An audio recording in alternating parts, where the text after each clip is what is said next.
ខ្មែរមីជាតិបីជើង24កក្កដាណាគេថាអត់ពីគេយើងរត់បាននេះម៉ែយើងធ្វើបានដូចគ្នាមីជាតិមីខកោជាតិឆ្ងាញ់និយាយទៅមីជាតិឥឡូវគ្រប់រសជាតិឆ្ងាញ់ទាំងអស់មិនថាហូបឆៅឬក៏យើងសំអិននេះគឺឆ្ងាញ់សរសៃមីស្វិតស្រួយហូបឆៅឲ្យឆ្ងាញ់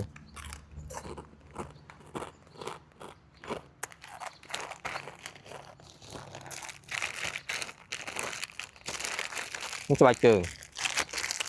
បើជើងផ្ទាត់គឺគេយើងហៅថា fish pop ហ្នឹង24កក្កដា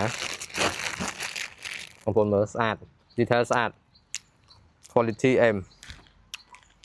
ហើយគេមានដាក់នេះ24កក្កដាគឺថ្ងៃដែលចោលសៀមស្ទៀងពៀនយើង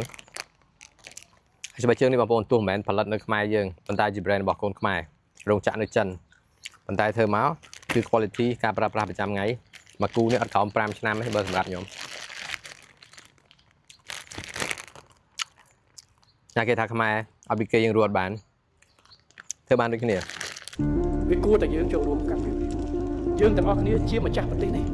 អញ្ចឹងគ្មានពីណាចូលរួមការពារប្រទេសនេះធ្វើឲ្យប្រទេសនេះល្អក្រៅពីយើងទេ